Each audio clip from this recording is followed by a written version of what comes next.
Suv bu nafaqat hayot manbai, balki jamiyat farovonligi va inson salomatligining eng muhim kafolatidir. Yurtdoshlarimizning yashash sharoitlarini yaxshilash, turmush farovonligini oshirish va eng asosiysi, ularning salomatligini muhofaza qilish bevosita sifatli ichimlik suvi ta'minotiga chambarchas bog'liqdir. Biroq yaratilayotgan sharoitlar va imkoniyatlarga qaramasdan, ayrim holatlarda bu bebaho ne'matdan hujjatsizlarcha foydalanish, tarmoqlarga noqonuniy ulanish kabi salbiy holatlar ham uchrab turgani soha mas'ullaridan yanada hushyorlikni va qat'iy nazoratni talab etmoqda. Shu maqsadda Qoraqalpog'iston Respublikasi hududiy qurilish va uy-joy kommunal xo'jaligi sohasida nazorat inspeksiyasi hamda Qoraqalpoq suv ta'minoti aksiyadorlik jamiyatining mutaxassislari hamkorligida joylarda keng ko'lamli o'rganish ishlari olib borilmoqda. Xususan, Xo'jayli tumanining Tinchlik mahallasida ham shu kabi nazorat reyd tadbirlari o'tkazilib, bu jarayonda ayrim kamchiliklar va qonunbuzarlik holatlari aniqlandi. So'nggi yillarda xalqaro moliya institutlarining grantlari hamda kredit mablag'lari, shuningdek, keng ko'lamli davlat investitsiya dasturlari doirasida ichimlik suv ta'minotini yaxshilash maqsadida ko'plab hududlarda yangi tarmoqlar tortilgan edi. Inspeksiyaning ichimlik suvi hamda oqova suv sohasi bo'yicha mas'ullari tomonidan 2026-yilning birinchi choragi davomida yangidan tarmoqlar tortilgan 16 ta mahallada shartnomaviy munosabatlarni qonuniy asosda yo'lga qo'yish maqsadida o'rganishlar olib borildi.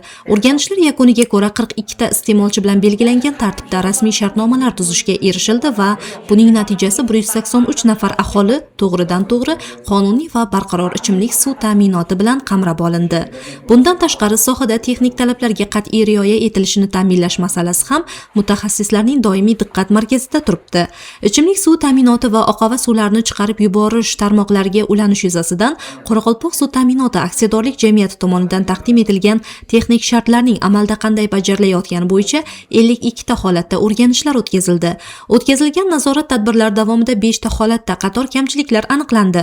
Ulardan 2 ta holat bo'yicha mas'ullarga kamchiliklarni zudlik bilan bartaraf etish bo'yicha qat'iy ko'rsatmalar kiritilgan bo'lsa, qolgan 3 ta holatda qonunbuzarliklarga yo'l qo'ygan shaxslarga nisbatan belgilangan tartibda ma'muriy javobgarlik to'g'risidagi kodeksga asosan jami 12 million so'mdan ziyod miqdorda jarimalar rasmiylashtirildi. Inspeksiya hamda O'zbekiston mahallalar uyushmasi o'rtasida maxsus memorandum tasdiqlangan bo'lib, ushbu hujjat ijrosi doirasida 57 ta ovul va mahallalarda kompleks o'rganishlar o'tkazildi. Bu jarayonda 16 ta mahalla hududida ichimlik suv ta'minoti hamda oqova suv xizmatlari bo'yicha aholining haqli e'tirozlariga sabab bo'layotgan turli kamchiliklar yuzaga chiqdi. Aniqlangan ushbu muammolar yuzasidan Qoraqalpoq suv ta'minoti aksiyadorlik jamiyatiga tegishli ko'rsatmalar kiritildi va eng muhimi, bu kamchiliklarning aksariyati shu joyning o'zida tezkorlik bilan bartaraf etilishiga erishildi.